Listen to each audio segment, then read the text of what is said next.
why do we need to do evangelism?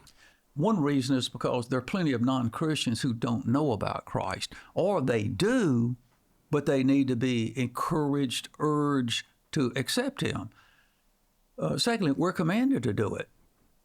Some human being was used by God to bring you and me to Christ. It might have been a gospel tract. It might have been through a sermon. It might have been, in my case, through a hymn that a man wrote. Through that hymn, I understood the gospel, the grace of God, the love of Jesus for the first time in my life through his hymn. It may be through reading a book.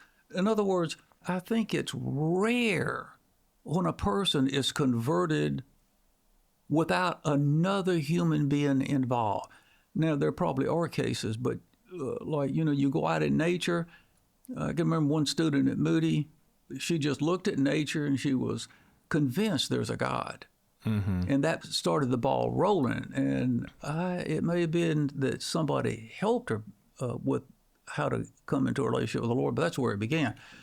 So I think almost always God uses some human being, your mother, a Sunday school teacher when you were a kid, classmate in school, etc., to help us. So there are plenty of unbelievers that need our help. And the Lord has given us an opportunity to be a part of doing his work. Yeah. In one sense, we need to repay the debt. God used a hymn writer to bring me to Christ. And now I'd like to be a part of being used by God to bring somebody to Christ. I'm just curious, what was the hymn? At Calvary, written by William R. Newell, who, lo and behold, used to teach Bible here at Moody Bible Institute. Really? I owe a great deal to Moody. I thought I was saved, and then there was a time in my life I began to wonder, am I really saved? And I just couldn't understand the gospel. I thought you get to heaven by doing good deeds. Mm-hmm. So if I get myself there by being a good person and doing good acts, why did Jesus die on the cross? I don't get it. Right. I just don't get it. Was he lynched? Yeah. Did he plan to die?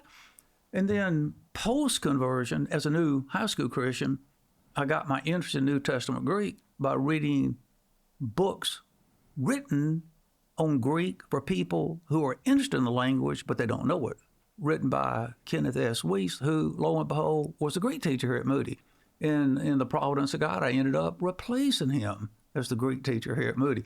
And I think that was the sovereign hand of God, all to say I owe a great debt to Moody. The ministry of Moody brought me to Christ and whetted my appetite to know Greek and study the Bible.